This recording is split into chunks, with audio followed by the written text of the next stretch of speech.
And yes, I'm looking at it, and now we are live. Welcome everybody to a webinar that we're doing together with the guys from Omnisend, and I have John Nutt with me today. Hi, how are you doing, John? Can't complain. Thanks for having me. Really happy to be here. Well, it's great to have you guys because we're going to talk about something quite important right now, which is not the virus. Yay! It's actually how to survive the holiday season. The holiday is just around the corner, and we wanted to bring you some tips, especially for e-commerce, that we collected together from our side in live chat and from the guys from Omnisend. But before we even move into the tips, we just want to give you a bit of a background of what's happening right now. So, if Ari, if I can have my screen on the screen, please. Thank you very much. So let's see what happened last year. This is pre-pandemic, right? Or normal year. So usually what you see during the holiday season is an increase of sales, of course, right? That's a given. And what the predictions usually say is that between an 11% and a 14%.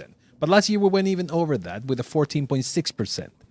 And it might sound like not too much, but if you look at the other number, which is $167 billion, that is a lot of money just out of the holiday season.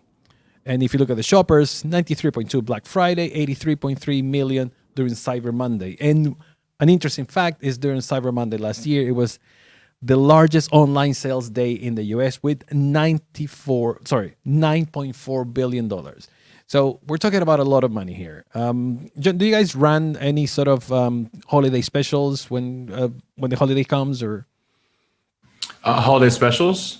Yeah, like beside wearing a Santa's hat and things like that. Yeah, no, absolutely. I mean, I think we 100% encourage folks to do so, and that'll be some of what I talk about here in a bit, or some ways to think about incentives as not just discounts, but to kind of zoom out and think of other value add ways that you can kind of be giving folks value throughout the holiday season. No, exactly, and that's well, we're gonna get into the tips in a little bit, but you have to think outside the box right here. Like, the competition is huge during the holiday season. So if you start thinking of, I'm just going to put the 10% off, that's not going to work. You need to really go further than that. But let's look at what happened this year, right? This year is not a normal year. Since Q2, we started with lockdowns in most of the world, and things are not getting better right now, but I don't want to talk about that. I want to talk about the numbers that we're going to see. So Deloitte, which, as you might know or not know, they love putting predictions of what's going to happen with the business in general. And what they were looking at this year is that the retail sales are not going to grow too much. They're going to grow 1 to 1.5%, which is a lot lower compared with the previous year, which it was 4.1%. It's a lot lower if you think about it. However, on the other hand, and this is what we want to focus on, online sales are going to go huge, between 25 to 35%. That is more than double of what happened the previous year with 14.7. So the possibilities here are huge. The money that you want to bring during the holiday season is between 182 billion to 196 billion dollars. That is a lot more money than the previous year, and considering that it's a pandemic and people is not really in the mood, there's nothing else for them to do. They're just at home and they just want to spend money, and this is the season they're going to do that. Going back or staying in 2020, I really want you to pay attention to what's happening with the web penetration. So 20.8% of the money spent in general in retail is being spent online. That means that out of $5, people spending $1 online. And if you look at 2019 on e-commerce, it did pretty well, 138 billion, lovely. But we're expecting a 44.4% increase during this year to 200. And this is only in Q2, right? It's not even during the holiday season. This is just what's happening during this year. People is locked, and the only way for them to spend that money is online. So if you're in e-commerce right now, or if you have a shop, or even if you have a physical shop and you need to switch, you're doing the right thing. One of the things that our friends did from Shopify is to put what are the things that they're worrying, or what are the main concerns for e-commerce owners or store owners right now during the holiday season. What are the things that are affecting what they do? And number one is rising ad spend with 80.4%. And this is basically just, you're going to have to spend more money competing with other companies, right? You need to spend more money on advertising. But the one we want to focus on today is customer service need with 74.5. So it's not that much lower. And this is going to make a huge difference, especially because if you look at number 3, 4, and 5 with inventory, shipping and fulfillment, and returns, customer service touches all of these. If you have your customer service right, you can cover these other concerns. So out of 5 concerns, 4 can be covered having a good customer service strategy. What do you think, John? I think that's a really valid point. I mean, I think this year we're going to see a lot of stress on all of the carriers, especially in the U.S. So I think being able to communicate effectively on the front end and setting expectations is going to be really crucial. And then to your point, having customer service in place for when things do happen, because they will happen. I don't think it's necessarily going to be an if, is going to be pretty paramount. So I would say be as proactive as possible when it comes to getting yourself set up for success with customer support. And definitely is a time that it shouldn't come up as a surprise. This happens every year. So even in the pandemic, you need to be prepared for the holiday season. So you need to do things in order to avoid these concerns, these issues, or in order to just be ready. And if we go back to the screen, I'm going to start covering some tips that you can do through live chat support. And why live chat support? For a simple reason. So live chat has the highest satisfaction level for any customer channel. That's compared with emails, with phone, whatever you want to compare it with. 73% is a high number and is the number that shows that people is happy to talk to other people online. So whatever is the issue, having a live chat support system inside your store is going to help you satisfy your customers, which is what you want to do, really. The first tip is to outthink customers' concern and welcome your visitors. It might sound very obvious. Welcome your visitors. Yeah, of course, you have to be nice. It's all about the experience. But that's exactly what you need to focus on. If you deliver a great experience, it's not only a purchase, but it's a returning customers. So welcoming a customer is not just a matter of saying hello. It's to have something that is welcoming in general as an experience. And when we talk about outthinking customers, it's a bit of empathy and stepping in the shoes. Yes. So you need to understand your customers so well. So if you've been doing the homework, you have an idea of how their journey works. So outthink that journey and be prepared for whatever happens. Your main role right now is to clear the way for them to go from picking a product to the checkout as fast as they can. So if you have clothes, you're selling clothes, have enough models for them to choose, enough sizes, enough colors. So they don't have to go and ask, do you have this in a different number? You have everything solved right there. Same with if you're selling food. Have all the list of ingredients so nobody have to ask you, like, does it have peanuts? Because I'm allergic to peanuts. Think beforehand. And the only way for you to do that is to be prepared, to go through their journey and understand how your own customer works. We have something that is called rich greetings, which is basically a nicer way to greet your customer, not just a text. But the only way to make it work is also to understand what's happening around it. So you can use your rich greetings to offer something extra. Don't use it just as a hello. Complement the whole experience by offering an extra discount or pointing at a complimentary sale or app sale. If someone buying shoes, use the greetings to offer socks. And don't think this is just for you to make more money. This, of course, is the main idea. But you're also making a more pleasant experience. Like, oh, thank you for reminding me that. I completely forgot that I needed socks. So you're helping out your customer. Same with if you have customers a certain time of the year that they're not very sure of buying something, they're looking for coupons, offer a coupon as soon as you say hello. It's like, hey, thank you for buying with us. Here's a 10% off on your first purchase. So you're surprising them and you're making the whole experience, like we said, a lot more pleasant. And this one, I really wanted to figure out how to talk about chatbots. So first, John, how you feel about chatbots in general? We've seen a huge amount of success with them because the barrier to entry is just so low, right? People want to communicate one-to-one. They want things to be personalized and relevant to them. And oftentimes, a lot of customers don't even necessarily mind if they're talking with a bot, as long as they can accomplish what it is that they need to accomplish, right? Oftentimes, a lot of these instances are transactional, where they're looking for shipping information or looking for a specific shirt style or whatever it may be. You can save a lot of time and energy on your end by having those set up and in place, so that you're not having to spend your customer service time on those kind of one-off static transactional moments. That's the point that we want to cover with the chatbots. Because first of all, I want to remind people that having a chatbot is not something that you want to use to replace the human touch.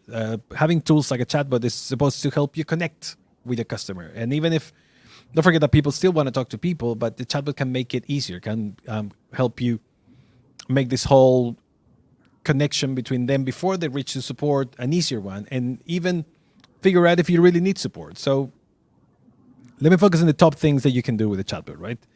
First, you know your customer, you know what kind of questions they're going to ask.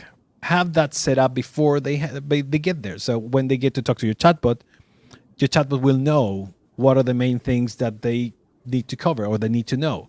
I remember when I was in retail, we knew that the first question they're going to ask is, how much was this? So when they come, we will say $19.95. And they will, oh my God, you read my mind. It was like, no, we just know you enough to know what you want to know. So you can create a script that it will cover the most frequently asked questions. Now, if you have a human team, most of the time you cannot really expect them to be 24/7 available, even though some companies do, like we do. But the chatbot can help you to cover for that little holes, and even they might not be able to help with the human touch, right, or with the exact thing that they need from a human side and the other side. But it can cover or can gain you time. It can tell the customer, look, we're not available right now. We know what's going on with your issue, or where you're tracking, or whatever it is that they're looking for, and it can get you some time to figure out how to help them outside your working hours. When we talk about qualified leads, it might sound that it's something that could be too automatical, but if you know the right questions, you can really figure out if the people that are coming to your website or they're in a certain place on your site are in the right place. If they come to you and your chatbot nicely asks, are you looking for shoes? And they say no, your chatbot can ask, well, this is a shoe store. So I don't know exactly how we can help you, but maybe ask a couple of more questions, and they're trying to look for a gift for someone else. So maybe they didn't even know exactly what they are doing in your site, and your chatbot can help you discover those things if you ask for the right question. Don't forget that the chatbot is not going to ask things out of a hat, but they're going to ask the things that you know already from your customer. So the more you know the customer, the better the chatbot can be scripted, and the better it's going to interact with the customer then. And this one is a fun one. Turn holiday shoppers into loyal customers. Bring a personality. Your chatbot can represent your brand, and hopefully you work on your brand enough to make your brand have a voice. And hopefully it's a fun voice. I mean, people want to have fun with your brand. So use your chatbot to connect with customers at that level. So during Halloween, have your chatbot to dress up as a pumpkin or whatever. Just give them a little spooky theme. Same with Christmas. Have Santa Claus to welcome your customers. They're going to appreciate that because you're going to start touching an emotional level for them. So it's a good way to really connect with your customer. And the best way, of course, and the best thing is that you can integrate chatbot very easily with live chat. Subtle. Anyways, moving into your employees. If you don't keep your employees happy, nothing's going to happen. They're not going to treat your customer well, and the sales are not going to come. So if you have a small group or a big group of support agents or salespeople available through your live chat support, make sure you treat them well. And here are the tips that we have for them. So start engaging your employees. And this means that they need to be rewarded just like any other employee in your company. So if you set up certain tasks or certain goals that you want them to reach, reward them when they get there. So have a gift card, have a day off for them, whatever it is that they need or they want. Try to figure out a way to encourage them to do a better job by rewarding them. So don't think of this as just, well, they get their salary. We all get a salary, but it's always nice to have a little extra engagement by offering something a little extra, something that could be a nice small gesture. And you can do that through gamification. So make their day-to-day a little more fun. If they reach a certain number, make it a big deal. Make it a small competition. Make it something that is worth for them to have fun with with the rest of the team. You can even go as far as get them to take pictures of themselves during the holidays and share that during on your social media, or even make a video for your customers. So try to go, like I said at the beginning, try to go outside the box, but take care of your employees. They are the ones that are going to engage your customer into buying more, into having a better experience. So the more you care about them, the better you're going to do later on. And now I want to pass the mic to John. And I know I talked a lot, but there's a lot of really good things that you can do during and before the holiday season that can help you out. And John's going to tell us some more things of how we can optimize for the holidays. John, take it away. Absolutely. Thanks, Marcos. That was a really nice setting the table for some ways to leverage chatbot. I think the way that I would love to kind of set the table here is just kind of referring back to one of the first slides we looked at, the top 5 concerns for holiday e-commerce. 80% of folks are saying that they're concerned about rising ad spend.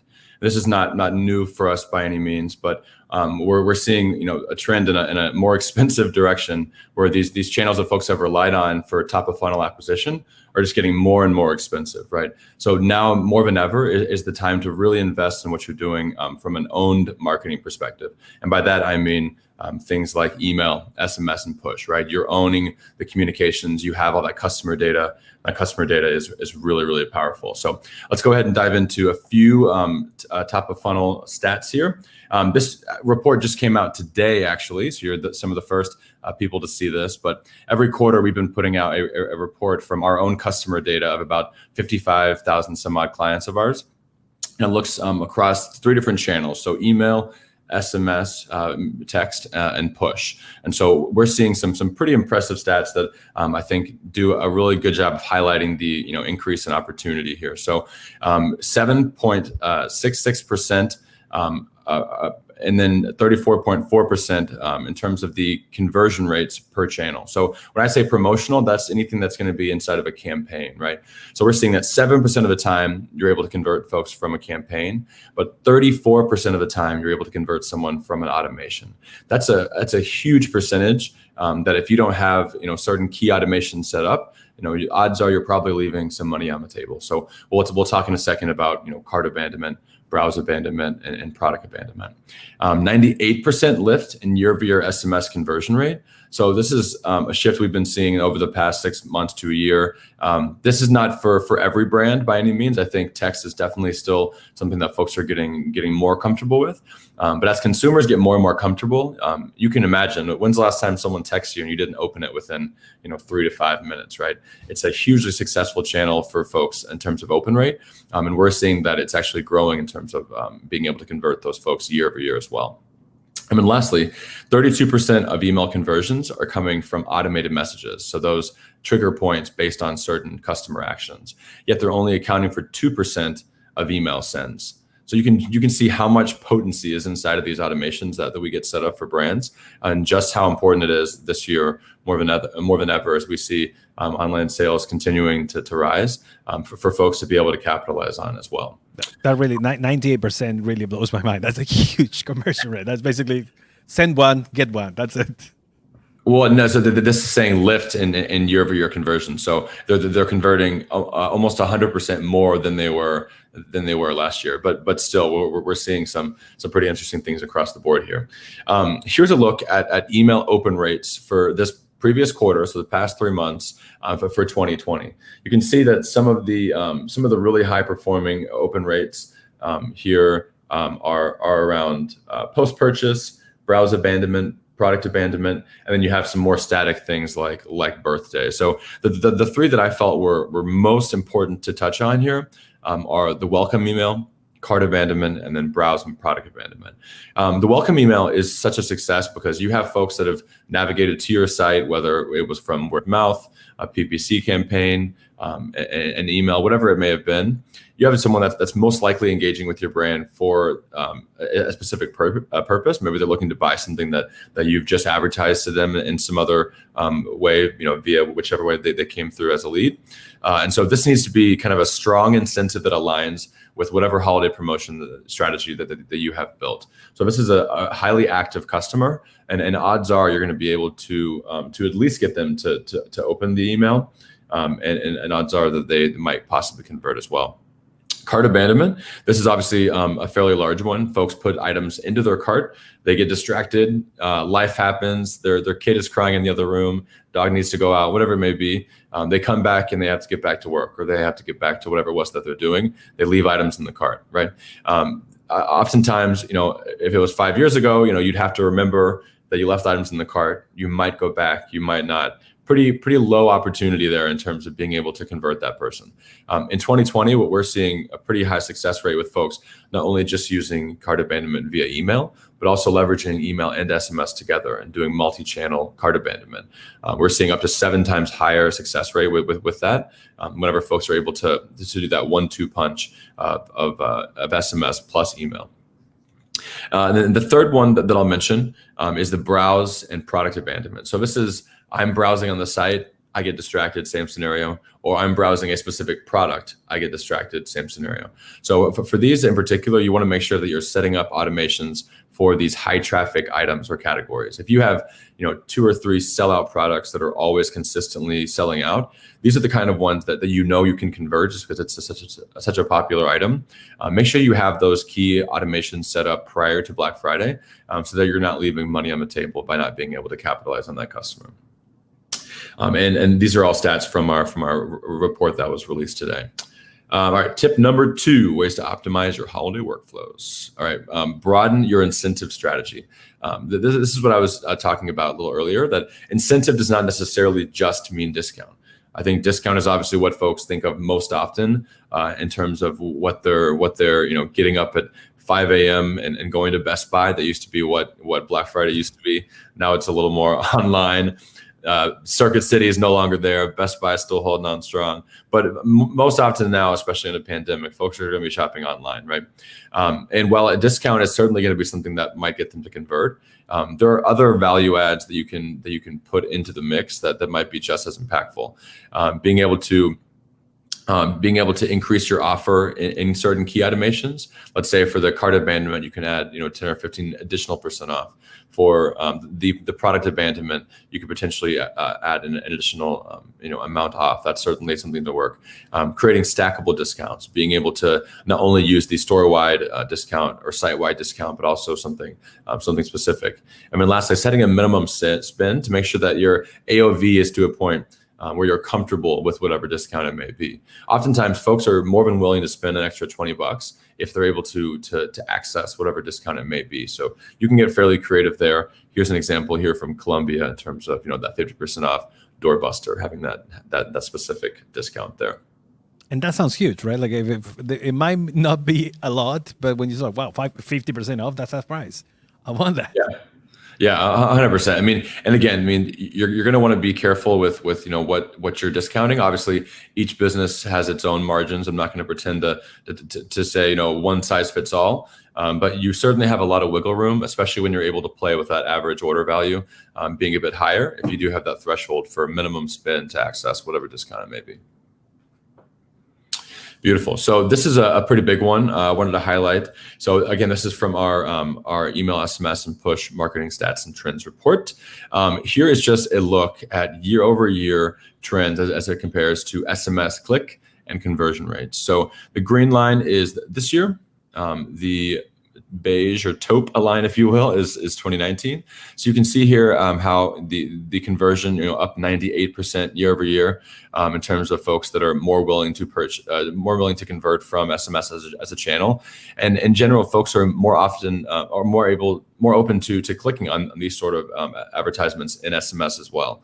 So I think one of the big things to remember, and this is actually a slide that's coming up soon, is that if you're not leveraging SMS today, I wouldn't get discouraged. I would use this holiday season as an opportunity to really build your subscriber list when it comes to phone numbers. So I would say that this is a huge acquisition opportunity for folks that are not currently leveraging an SMS. Use this holiday season to collect as many phone numbers as you can, and then be able to leverage this next year whenever you have a sizable list and you're able to do so as well. But here's a couple quick tips that I think are helpful surrounding SMS for folks that are either using it today or potentially wanting to use it. But this might not come as too much of a surprise. But 90% of text messages are read within the first 3 minutes. That's wild. I don't think email, even in its heyday, nor today, has ever had a 90% open rate within the first 3 minutes. Right? That's pretty wild and very unique to SMS as a channel. Right? Here are a couple tips that I think are important to highlight. This one I already kind of mentioned. Begin to collect phone numbers now. You have certain pop-ups, or maybe you're not using pop-ups, and you can consider using pop-ups or exit intent forms. This is a really easy way to ask folks for a phone number. You can say, hey, want access to early Black Friday, Cyber Monday deals? Into your phone number, you'll be some of the first folks to know, right? That's a really easy way to do so. Create SMS exclusivity, right? It's kind of what I just mentioned there. Give the illusion, or actually do set it apart, where there's something unique and different about SMS as a channel. That's going to build that personal one-to-one feel between you and the customer, right? Whenever they feel like they have you on their phone in a really intimate medium, which is text, right? It's sandwiched in between a text from your mother and a text from your old coworker, perhaps, right? So you are kind of in line with folks whenever they're most comfortable with inside of their phone. Use SMS to reinforce urgency. So this is with cart abandonment, browse abandonment. If folks, let's say, leave their desktop computer and they leave items in the cart, it's really easy for me to be walking to the vet, walking to the gym, and to be able to actually convert via that SMS channel. So highly recommend multi-channel automations there. Make SMS work for email. Send your customers back to your email from the SMS, right? Again, keeping that branding consistent, keeping that storyline consistent. And then integrate SMS with your normal workflows, right? This is where you're able to have a lot of success and higher conversion rates whenever you're able to stay in front of them on whatever device they may be on, whether it be their computer or their laptop as well. And then lastly, on this point, this is a really, really easy example. You can copy this verbatim, change it up with your branding. Want early access to Black Friday? Boom. Now you have their phone number, you have their email, you have their birth date, and you have their phone number, right? You now have an enriched contact, both email and SMS. You know when their birthday is. You're able to set up birthday automations, and you're able to get that person excited about Black Friday sales that are probably coming sooner rather than later as well.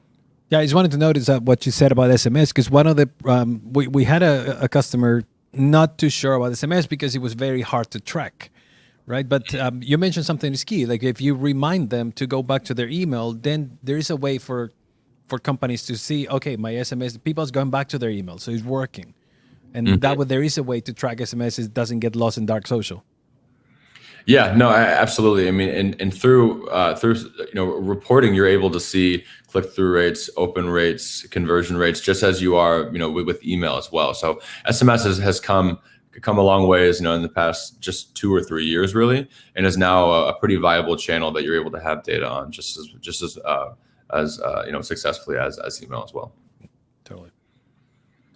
Beautiful. So this ties in a little bit to what we talked about earlier, but focus on your value adds. I think now more than ever, consumer expectations are on the rise. They've been on the rise since Amazon came into the space. Shipping cost and speed is still paramount. If folks are on a site and they're not terribly excited about the fact that they have to pay $8 for shipping, or it arrives in 5 to 7 business days, those are reasons why folks abandon a cart, or why they get unmotivated to purchase. Right? Make sure that shipping costs and speed is not something that's costing you a sale at the end of the day, and be transparent around this. I think now more than ever, folks just really want the honest truth. I think that they can see through a lot of the marketing gimmicks and such. So be honest about when things should arrive.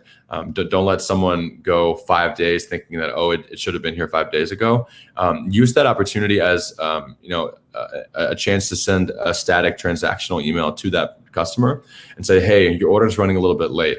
Based on your purchase history, here are 3 items that I think would make sense for you. Right? Use those static transactional emails that are delivering not so great news into an opportunity to potentially co-sell and upsell as well. At the end of the day, while free shipping is now becoming pretty standard, I would say that offering folks the ability to do 2-day shipping overnight shipping, that's going to really resonate with folks that are, late to the game. Maybe they dropped the ball. They forgot to buy a gift for their cousin Cody, whatever it may be. Make sure that you're, again, thinking about every scenario that the customer might be going through, and definitely being proactive in that regard. Number 5, creating urgency. This is one of my favorite things on earth, just in general. I used to do sales enablement at Groupon and some other places, and I love talking about creating urgency, because at the end of the day, urgency is the driver that leads someone to convert, right? It's what you can change to be able to increase relevancy, take away anything that might be preventing them from wanting to purchase from you, and to get them to ultimately convert at the end of the day. So adding dates and time limits to order, right?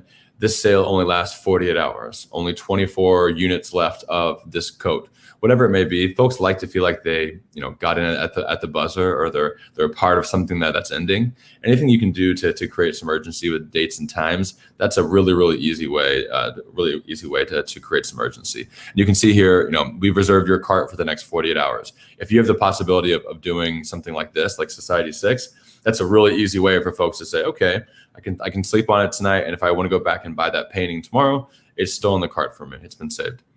Remind them that items won't last, right? Saying certain sizes go fast, or you're going to want to buy this before the end of the holiday season, whatever it may be. Just reminding them that your inventory is your inventory, and they don't want to be caught up the creek without a paddle. And then inform them of any last minute shipping, right?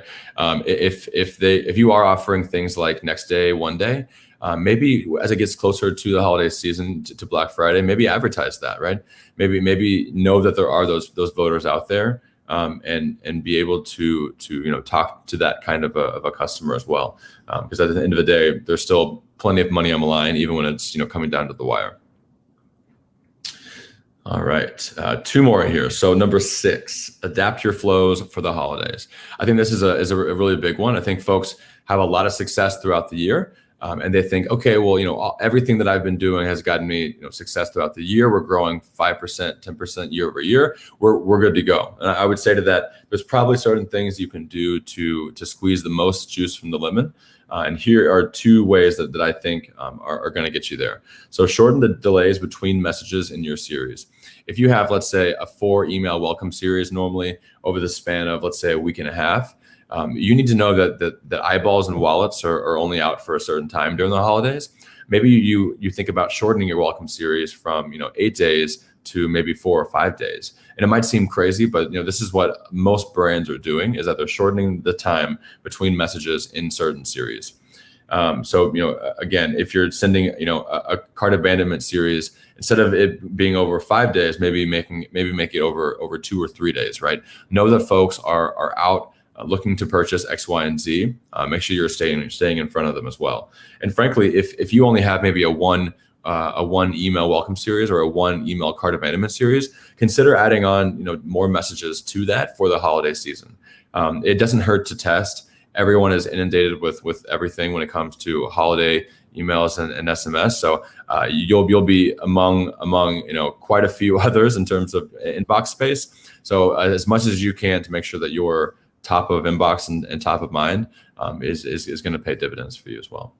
It's crazy that it's not as annoying during the season when you start getting these reminders. It's like, oh, my gift. It's almost like you're thankful for it. Yeah, I mean, at the end of the day, I think we've all come to know and love, I think for the most part, the holidays, and this is definitely a big part of that. And so I think it's kind of fun for us. We get like a little buzz from all the emails we get on holiday deals. So. And then last but not least, I think that this is a really easy one that could end up being free for you, or it could end up being a really unique way to get rid of some unsold inventory. This is Harry's Razors. They're advertising, the normal shtick. So they have the Truman, the pretty famous razor of theirs, the free trial kit that is $13, so not exactly free. And they have a mystery item, right? It doesn't matter what is actually sent. It's going to be fun for them that they have something surprise, something that's a surprise coming to them in the mail. It's like whenever we used to get the white the white Airheads, right? You didn't know what flavor it was, and like that was half the fun. So look for moments like that where you have inventory that needs to be pushed. Perhaps you have an item in a different category that folks aren't purchasing often, and maybe you think it could be a good opportunity to kind of get the word out about a new product line. There's a lot of things you can do with this, and at the end of the day, you're going to surprise and delight customers, and that's what builds loyal customers that want to keep buying from you time and time again. Right, because I mean, after all, is definitely about the experience, and the more you surprise them, the more fun things you do with them, they will appreciate that, especially during the holidays. Yeah, I think 2020 has been a roller coaster. So at the end of the day, a little surprise and delay doesn't sound too bad. Exactly, it's just like a hug. That's all it's like a warm embrace. Yeah, surprise and delay with a warm embrace. Yeah. So I'm gonna move just to double check if there's any questions online, which apparently they're not. Which I hope it means that we were super clear of what we were presenting. If you're not watching this live and you're watching in YouTube later or any of our posts, make sure you go through these things. It's really important to be prepared during the season. It's not a time to freak out about it either. It's just good strategy. Don't forget that this happens every year. So the more prepared you are for this year, the better prepared you'll be for next year. So that's all I have to say. John, you want to close out with something else? Yeah, I would say just the last thing. I think folks look towards Q4 and they say, okay, we're going to hurry up and get everything in order. And then January 1 hits and they don't look at all the data until the next year, right? I would say when it's fresh in your mind, when you have the nuanced understanding of what happened, what you tried, what worked, what didn't work, make sure that you log all of that. Make sure that you take those learnings earlier, in Q1, so that you're not having to kind of remember what it was that worked and didn't work last year, but you have a really clear idea for what was successful and what maybe missed the mark and how you're going to tweak it for next year as well. Exactly. So holiday season doesn't start in November. It starts on January 1st. That's right. So better be prepared. John, thank you so much for doing this with us. And I hope you guys at home learned something. And if you have any questions, just find us in our social media. Ask questions to Omnisend. Ask questions to live chat. And we wish you a happy season. Thank you, John. And thank you, everybody. Thanks, Marcos. Appreciate it.